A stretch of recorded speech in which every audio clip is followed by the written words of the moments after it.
In the remote forests of Sumatra, Indonesia, lives one of the world's rarest tiger species. Almost 50% of Sumatra's forests have disappeared in the last 25 years. Demand for land has increased for agriculture, logging, and oil palm plantations. And where tigers and humans meet, the conflict ends in tragedy.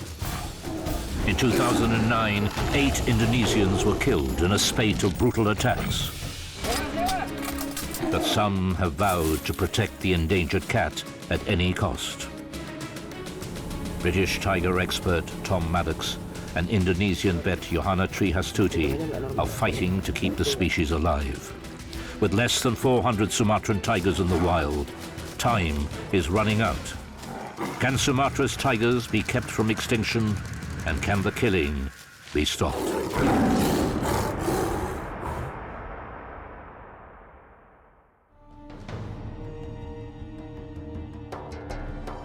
This is Sumatra, Indonesia, the 6th largest island on the planet. A biodiversity hotspot. These tropical rainforests are home to thousands of plant and animal species.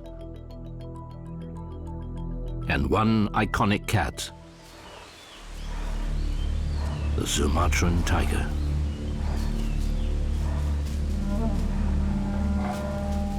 With less than 400 left in the wild, it's critically endangered and could be the first large predator to become extinct this century.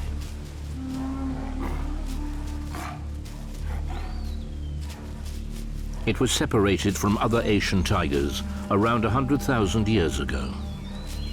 Rising sea levels isolated Sumatra, making this tiger genetically unique.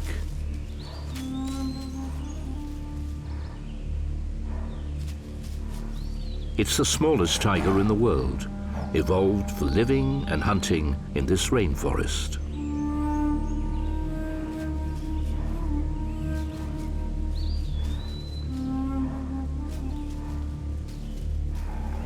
It has the largest canine teeth of any land-based carnivore and a jaw that can exert 450 kilograms of force per square inch. It's believed to be one of the most aggressive of all tigers and built for the kill.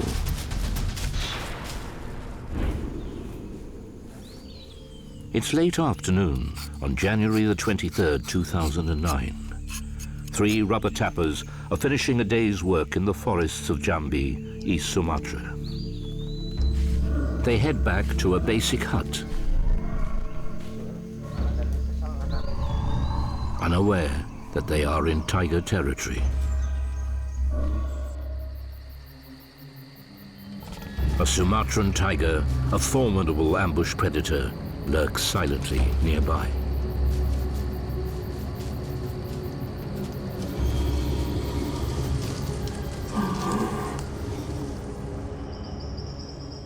Early the next morning, Arbain Mutalib wakes before his companions.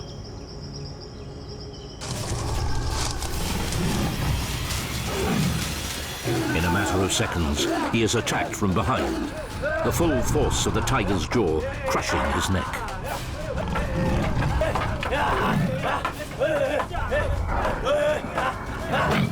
The tiger retreats into the forest.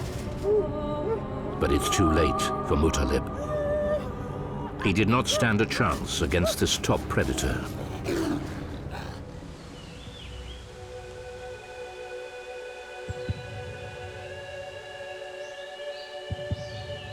The men entered the forest on the border of the national park to harvest wild rubber. Humans aren't normal prey for tigers, and this attack could just have been an instinctive reaction to another large mammal threatening its territory. But 5 days later, a second gruesome attack, just 15 kilometers from the last, would trigger the hunt for a man-eater. Jadi waktu pertama kali kita masuk, setelah kita temukan di situ ada korban, langsung kita mengeluarkan tembakan itu untuk mengusir, dengan tujuan mengusir harimau. Heifer Edison is one of Jambi's forest rangers. He was called to the scene of a tiger attack, but when he got there, the predator hadn't left. Sudah keluar ke tembakan, saya bergerak sedikit, itu ternyata dia ada di sana, dia langsung loncat, dan saya langsung lari ke atas sini. Dan saya ternyata melihatnya ada di sana, dan saya juga mengeluarkan tembakan.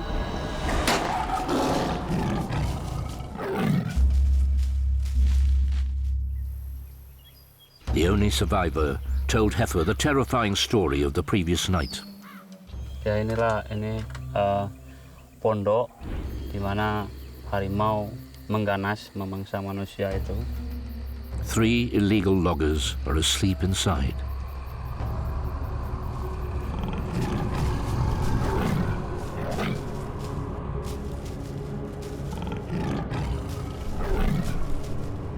At 11 p.m., the men are woken by noises. Something begins to scratch at the walls. They are terrified. Itu kalau dari jejaknya itu harimau mulai mengambil awalan seperti ini.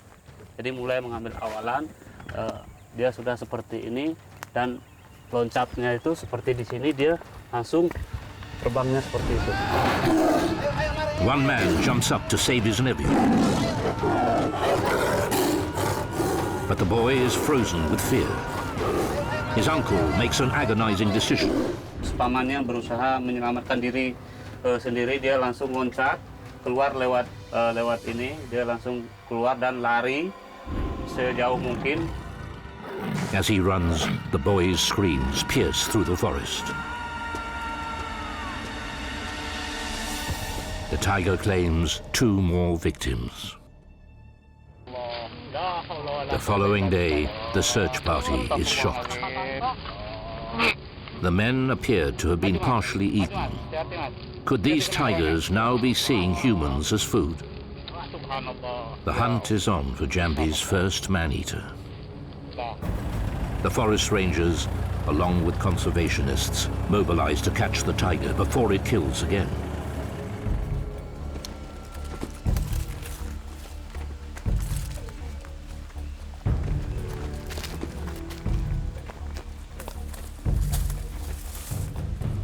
The rangers turn to locals for help. A farmer has found fresh tiger prints in an oil palm plantation only 4 kilometers from his village.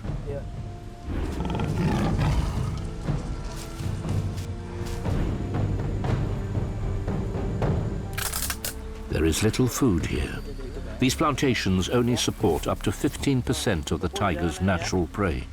It could mean the tiger was forced to attack humans out of starvation. And it could kill again. The patrol needs to catch it fast. They bait a heavy steel cage with a live goat protected behind bars. It produces a strong aroma, and the tigers have an excellent sense of smell. Can this cage hold a 100-kilogram predator?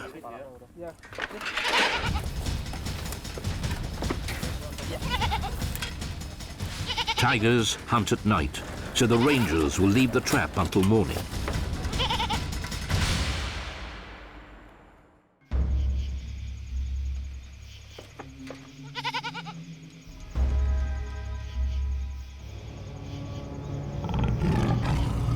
After sundown, a hunter is on the prowl.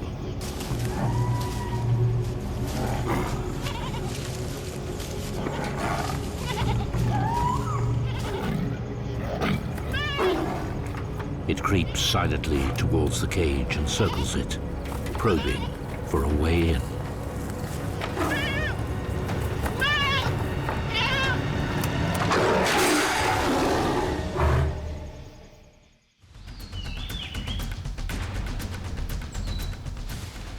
On the morning of February 11th, 2009, forest rangers returned to a tiger trap in Jambi, Sumatra. And this dramatic scene is captured by the team's home video camera. An 82-kilogram female tiger has been caught. The team keep their distance. They aren't certain the cage can withstand her strength. Water is thrown to cool her down. She's terrified and wounded from hitting the cage. A quick decision is made to take her to the nearest zoo for treatment. Right now, it's impossible to tell if this female is responsible for the attacks. She needs protecting from angry locals, and the rangers feel the safest place for her is behind bars in Jambi Zoo. Guilty or innocent, her reputation as a killer is a death warrant. This is the center of the tiger conflict. Merbak is one of the most remote areas in Sumatra and one of the last refuges for tigers.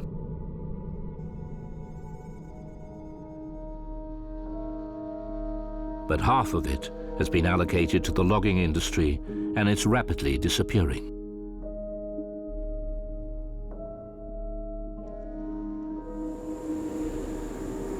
Once the trees have gone, the palm oil industry takes over.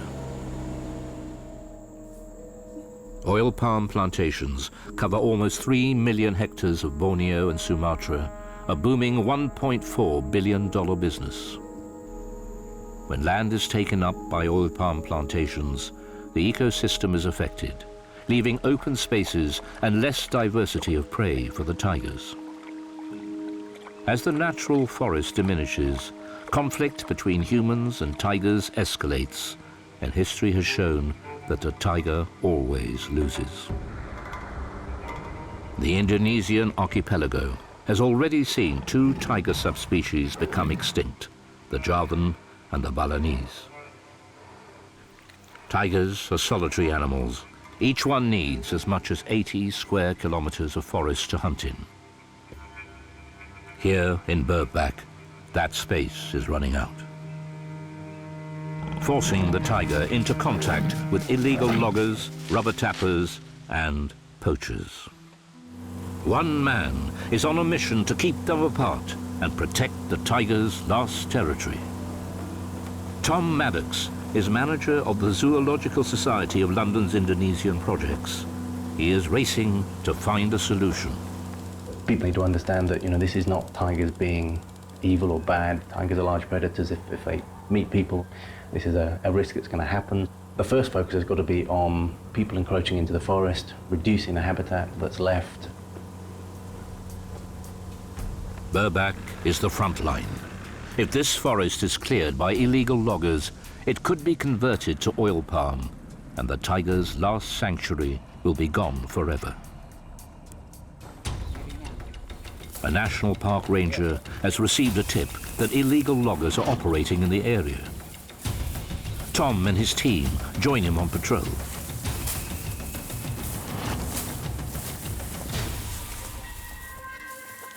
Three kilometers into the forest, they find a large camp.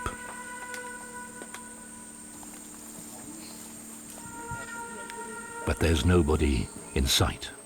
It looks like it's been just abandoned. There's clothes out to dry and there's cooking things. There's a cup of tea half finished there. So either hiding around in the forest somewhere or they've headed back some other way. It soon becomes obvious that this is a carefully planned logging operation. We've got various cut wood around. What seems to be happening is that they're transporting the wood out of here, down this drainage ditch, and it's coming out of the forest along these tracks here. Chainsaws start up in the distance. The loggers don't know there's a patrol nearby. Tom risks going further into the forest, into tiger territory.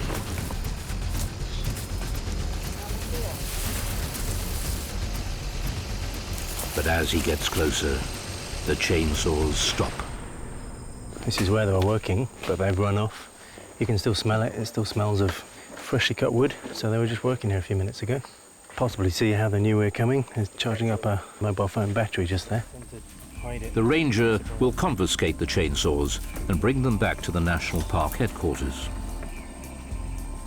Similar to the drugs trade, the illegal logging industry is highly organized and often with powerful political connections. Desperate to make a living, villagers get pulled into chainsaw loan deals with logging companies that they have to pay off by cutting down trees.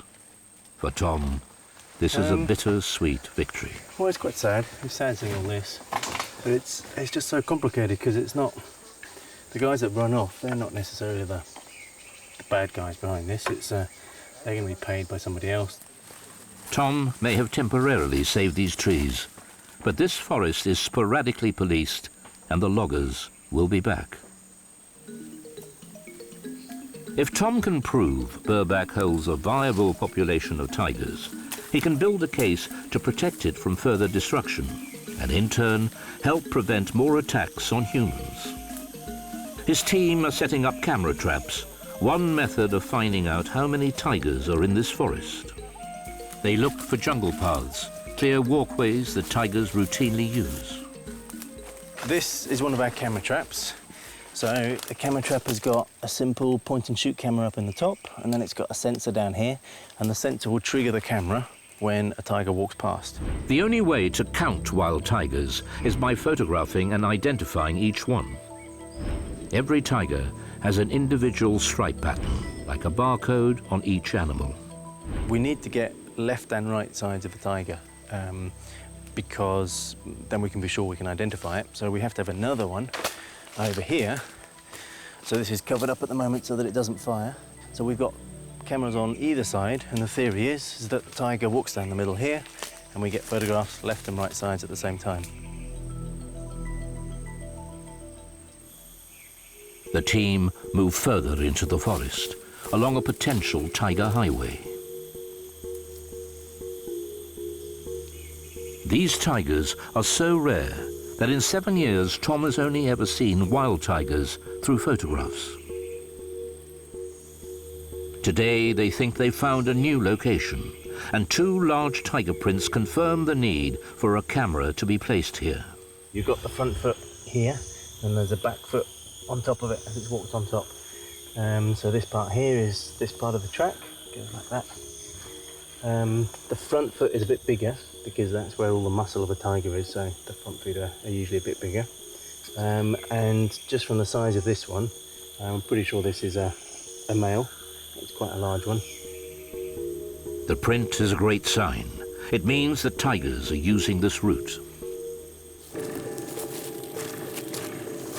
But further down the trail, the team uncover a crudely designed animal trap.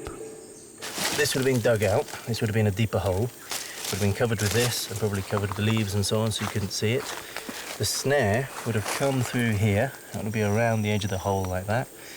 And the spring that gives the tension, that's that diagonal branch up there, the slanting one. So they would have pulled that right back until it was really, really very, very tense. And then when the tiger comes along and it steps on this, it would have released the trigger, that branch would have sprung up, and it would have pinned the paw to the side here with the snare around it like that. You just wouldn't be able to get it away. In Sumatra, illegal poaching accounts for 78% of tiger deaths. Just meters from the trap, a pile of animal fur confirms Tom's worst fears. Pretty sure that this is tiger fur, and partly because of the way it looks, but also partly because of the damage we've got around some of the branches around this area. Lots of the branches are being stripped, which is something you get when a tiger's being caught in a snare and it's going crazy trying to rake all the trees around it. Over 241 kilometers away, near Kerinci National Park in West Sumatra, another tiger is captured by forest rangers. A large male, accused of killing livestock, has been caught with a baited trap. The team named the tiger Sasa. Authorities think humans could be its next target and need to relocate him.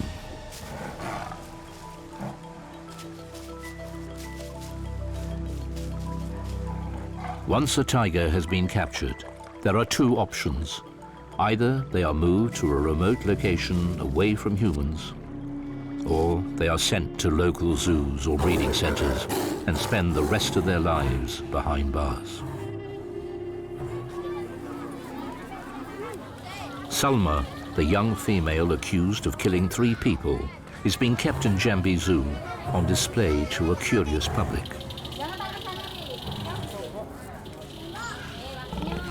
Rumors spread about how many people she killed. Dapat di Muara Jambi yang telah memangsa 15 orang masyarakat di sana. The brutality of the attacks has stunned the local community, and they're happy to see her caged.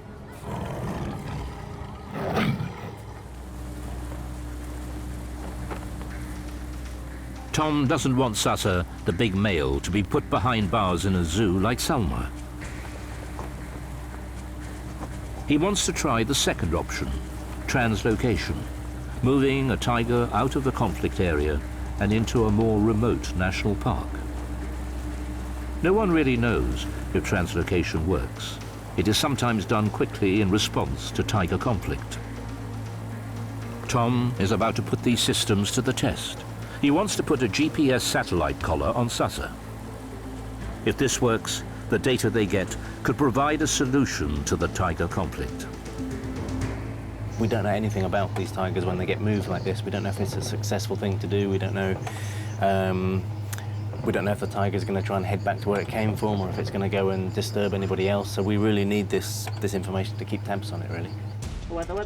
The Zoological Society of London conducts routine tests on Sasa to gauge his health, and they fit him with a GPS tracking collar. This way they can learn about tiger movements. If they're too close to human populations, Tom can try to intervene. The team drive Sasa to a remote location on the border of Kerinci National Park to release him far away from hunters and villagers. This incredible moment of freedom is captured on 2 hidden cameras.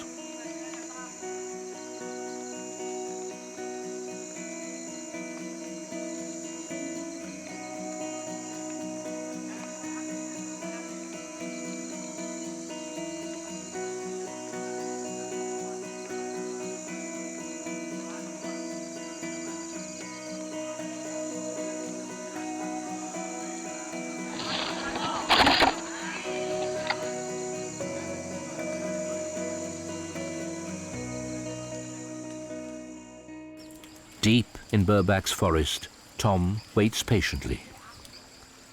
The collar should transmit every 8 hours, sending Tom updates via email. But 24 hours after Sasa's release, he hasn't had a single update. The collar takes a GPS position every hour, and then it sends us that information every 8 hours. So by now we should have had 2 or 3 emails, really. So rather worrying we haven't had anything. A few hours later, and there's still nothing. Okay. It's all been working fine. I was getting email positions where it was in the car on the road down. But just a couple of hours before it reached where they want to release him, I've not had any more information through since then, which is a little bit worrying. Tom is concerned the collar may have broken as the tiger was released, or even worse, that the tiger dives straight into a hunter's trap.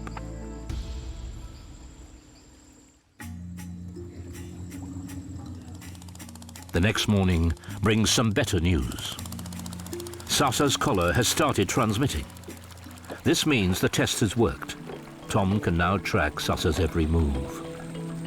It's been a bit of a delay, but we've got emails through now, so we can see where the tiger's been going for the last few hours. And it seems now, in the last hour or so, he's now actually back inside the national park. So everything's looking good. Good news. The next week will be critical, and Tom will monitor his movements closely, hoping he doesn't leave the national park. But Salma, the female tiger accused of killing 3 humans, has been locked up in a small cage in Jambi Zoo. There has been another killing in the same area as Salma's capture. Speculation begins about Salma's guilt. Is she the actual killer, or is the man-eater still out there? Vet Johanna Trihastuti has come to give Salma, the tiger accused of killing 3 people, a medical checkup. The test results will determine her health and help decide what to do with her next.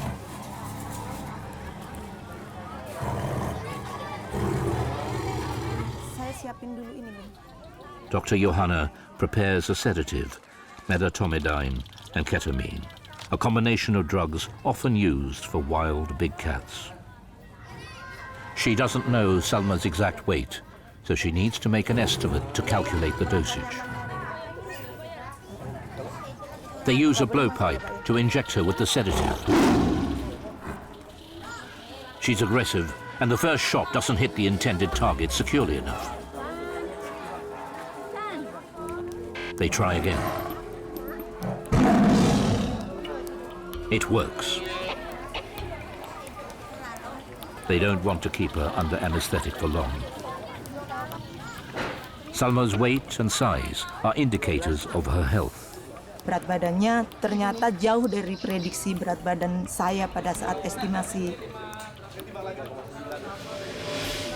With very little space to roam, Salma has put on 23 kilograms.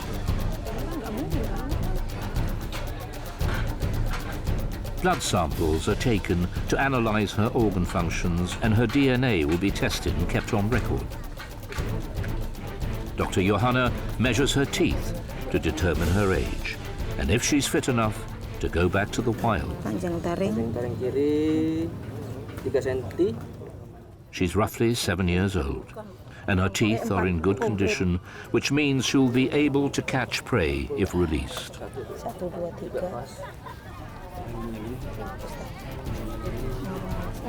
Terakhir 39,8. 39,8 mencam berapa? But then, a dangerous turn of events. Salma's temperature spikes. She has heat stroke.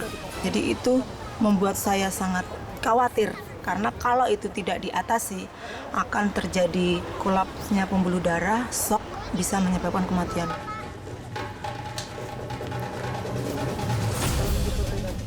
To bring her temperature down quickly, they wipe rubbing alcohol over Salma's body.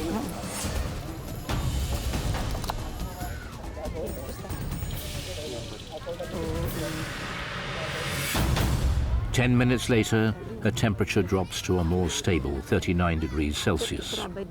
It's a relief, but it's clear that after months in a small cage, her health has worsened. Kept here any longer, she could die. But the accusations against her are too great to release her back into the wild.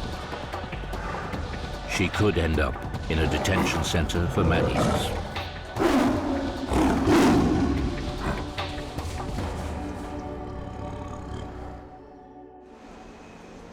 This is Taman Safari Park, Indonesia, home to a center for captured wild Sumatran tigers.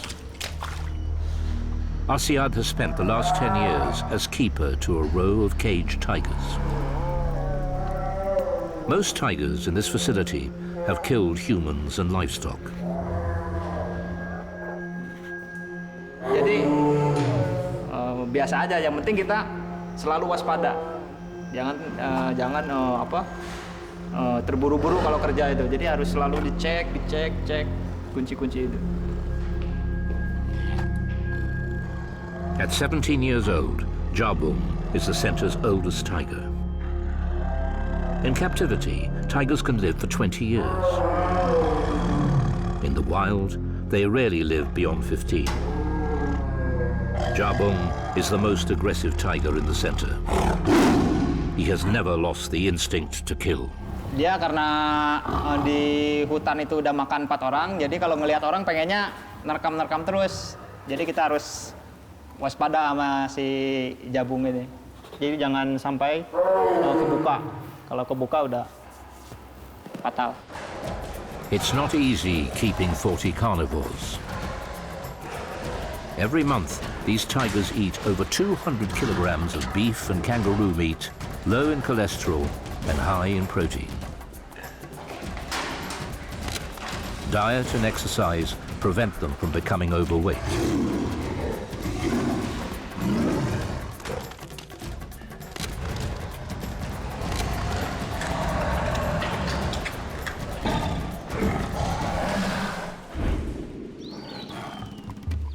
In the wild, Sumatran tigers feed mainly on wild boar and deer.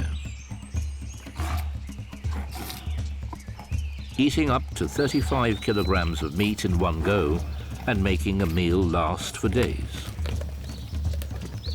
When full, it will cover the carcass and return only when it is hungry again.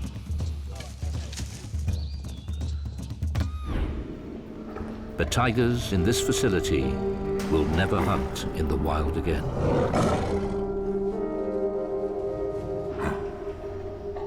Although spared potential death from poachers, these tigers will have to live out their lives in captivity.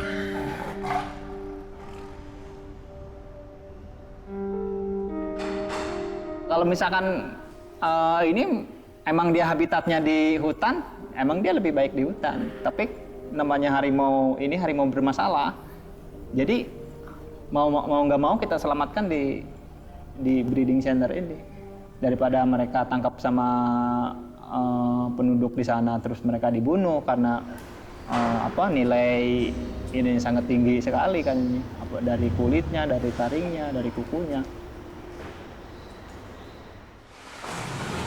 40 years ago, this center had an influx of conflict tigers and no forest to release them in. Taman Safari staff teamed up with other Indonesian zoos to start breeding these critically endangered tigers to help keep the species alive. Today, it's one of the largest breeding facilities for Sumatran tigers in the world. Tony Sumampao, the director of the center, is the man behind the breeding program. Keeping wild tigers behind bars and breeding them is controversial, but this tiger facility could hold the future of the species in its gene bank. Not everybody agree with what we have done here. The reason is because they think that the tiger should be in the wild all the time. If we have a nice habitat for them to release, it would be fine. But nowadays, it's difficult to have a big habitat for releasing the tigers, especially the problem tiger, man-eater tiger.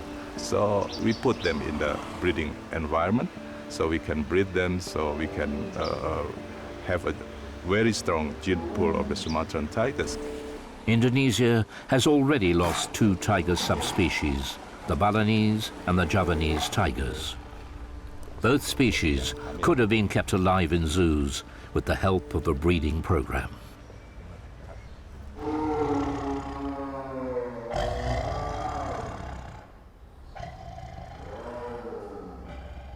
It's an irony, but with less than 400 in the wild, life behind bars for these Sumatran tigers could help the survival of the entire species.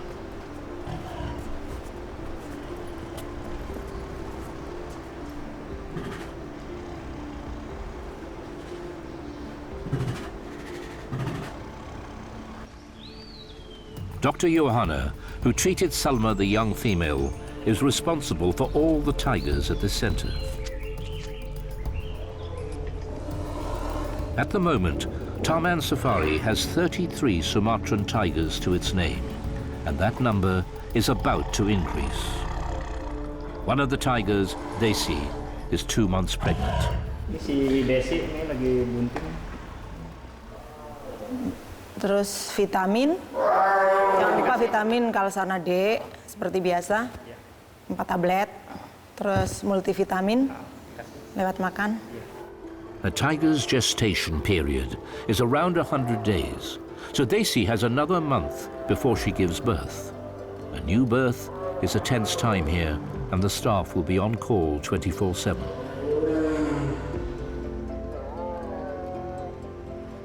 Tapi kondisinya sih sekarang dia kondisinya bagus ya.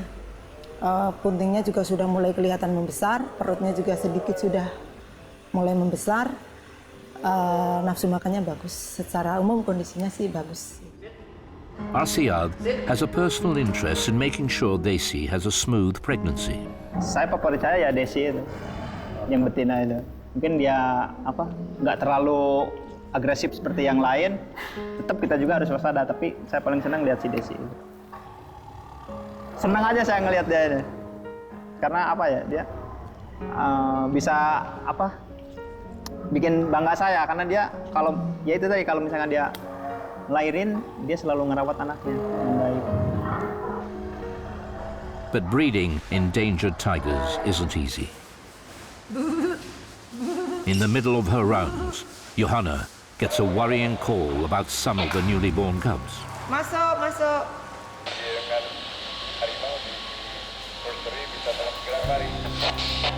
Kopi, kopi. Segera ke sana.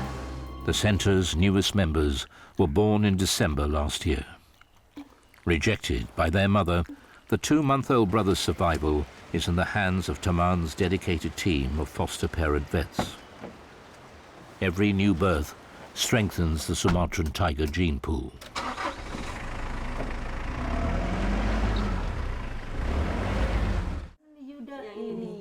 Two-month-old brothers, Yuda and Wira, depend fully on their surrogate mothers, needing to be fed every 4 hours, just like a human baby. But Yuda is having trouble swallowing. If he can't get nourishment, he won't survive long. Ih, kenapa kamu? Tengklengnya ke mana arahnya? Dongak ke atas sama ke kiri. Sayang. Sakit ya? Sakit ya? Oh iya, ini Mbak. Dia kan nggak radang. Karena nggak panas, jadi di ini aja. Dipijit rutin sehari 3 kali, pagi sore gitu. Mbak Sri sendiri yang ini. Iya. Terus paling tambah kalsium ya.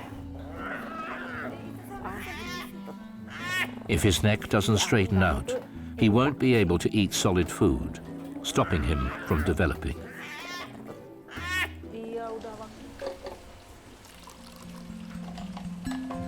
Johanna shows the vet's assistant how to prepare extra calcium for the cub. Sehari sekali. Pemberian sehari. Sekali aja.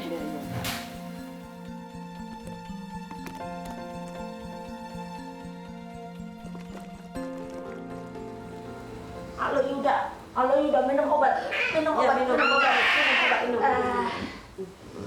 Kencing deh, Dek.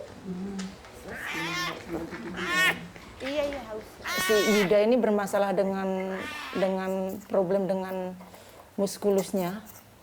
Kemungkinan, tapi bukan karena radang atau infeksi.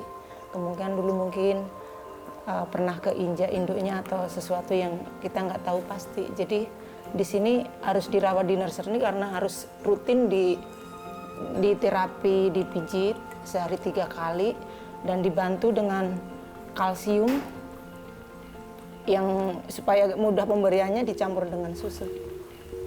They will all be keeping a close eye on Yuda. Karena memang tugas kami menyelamatkan dia sampai bisa survive, sampai kalau bisa sampai beranak lagi. When they're 4 months old, Wira and Yuda will be returned to the breeding center, hoping that in the future they will mate and produce a new generation of Sumatran tigers to help keep the species alive.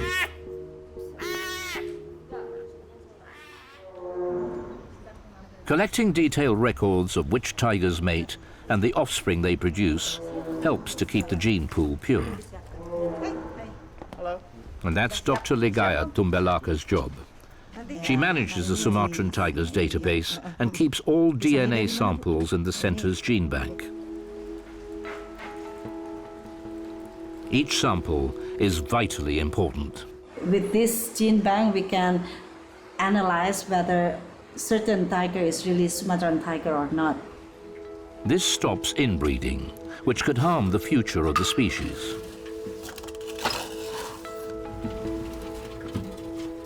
With so few tigers left, one day more desperate measures may have to be considered. If we think that maybe in the future the number will getting lower, we need to think about certain technology. Maybe we use like a reproduction technology, like collecting sperm and then use that sperm to inseminate to the animal. Today, Ligaya and Johanna are collecting blood from a tiger for DNA analysis. They hope to mate him, but they need to make sure he has no genetic abnormalities. It sounds like a simple process, but how do you take blood from a large adult tiger? So this is a tiger that we are going to take the blood. Now we have this squeeze cage, so we can use this without anesthetize the animal. We will try to do it as good as possible so it won't hurt the animal. But squeezing a Sumatran tiger is easier said than done. They will need all the muscle available. The tiger won't want to be in the cage. They all need to be careful. Buyong, sedikit aja yuk. We are going to take the blood from the vein from the tail. So first we need to tourniquet the tail part.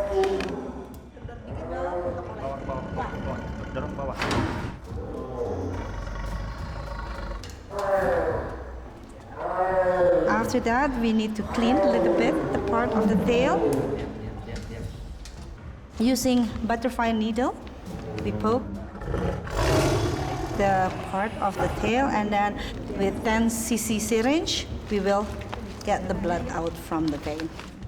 The blood will be analyzed, and the DNA will be recorded in the regional stud book to find a good match for this tiger to mate with.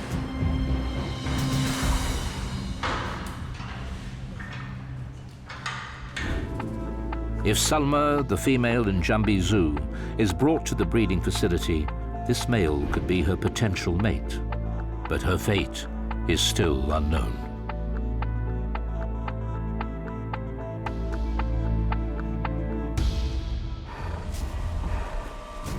In Burback Forest, there are 4 new tiger attacks, taking the total to 8, a bloody record for Sumatra's conflict.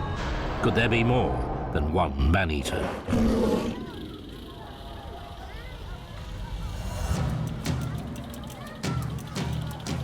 Tom Maddox from the Zoological Society of London believes that Salma is innocent. 2 tigers killing in one area is unheard of. Salma was just in the wrong place at the wrong time. A decision has been made to relocate her.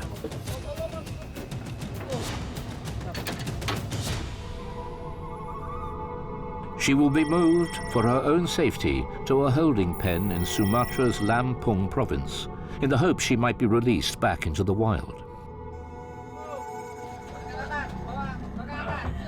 Dr. Johanna has been called to monitor her health for the relocation.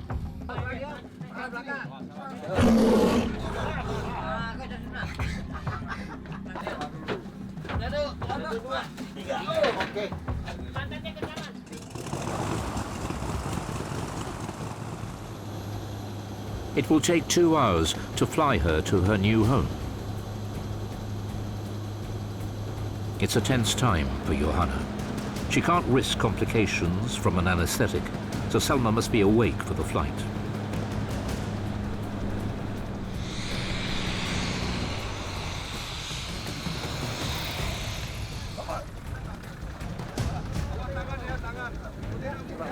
When the plane lands, Salma is quickly taken to the holding pen where 3 other tigers are waiting to be released.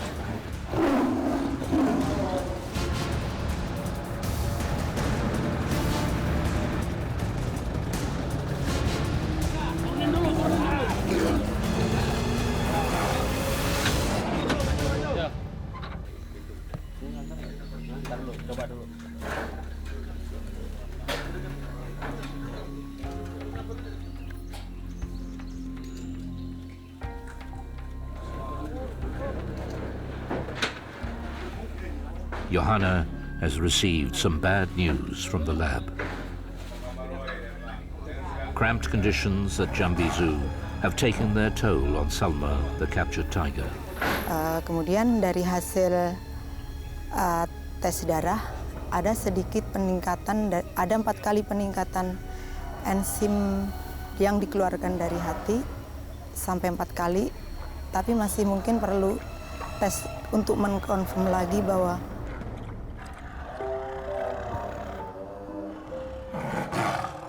Salma is one step closer to freedom. But for now, Johanna hopes that the better facilities will make for a quick recovery.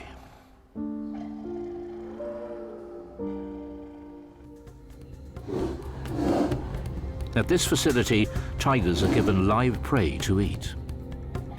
Most zoos don't engage in this practice, but here they want to keep these tigers as wild as possible. Their hunting instincts need to be strong to survive in the forest.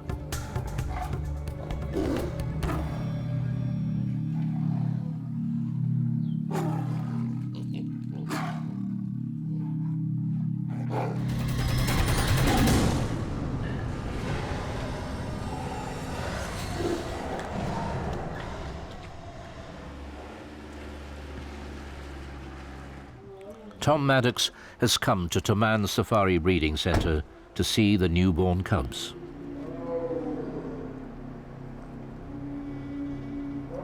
He's had some devastating news.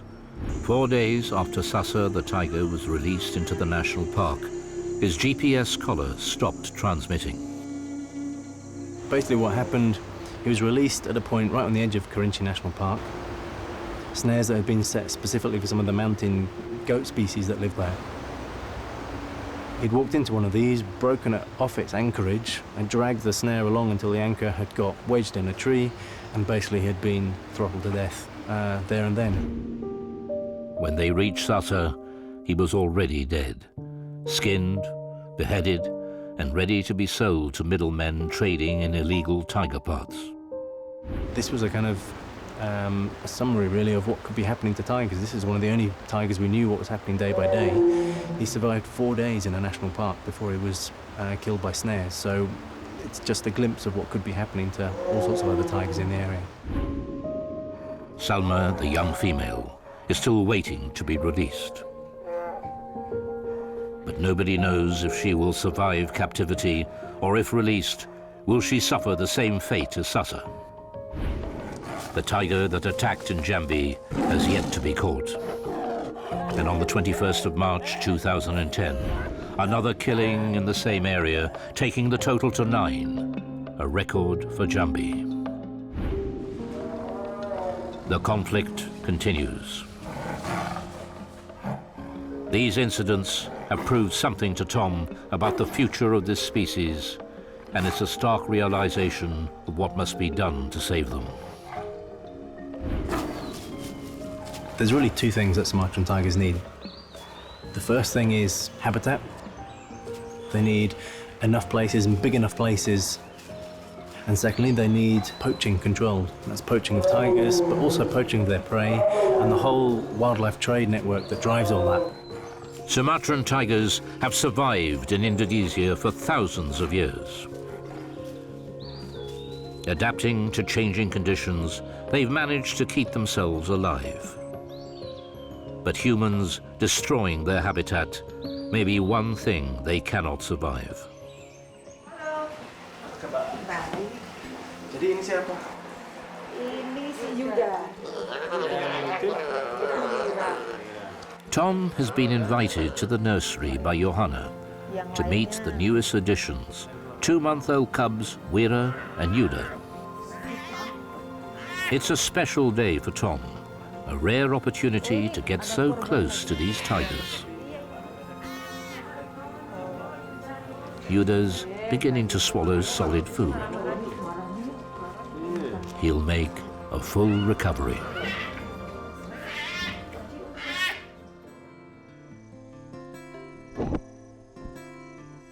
In January this year, WWF camera traps captured the world's first footage in the wild of a Sumatran tigress and her 2 one-year-old cubs. This footage gives hope that there is still natural forest that can support tigers. But incredible sights like this are very rare, and until Sumatra's remaining forests can be protected, Indonesia's last tigers will remain on the brink.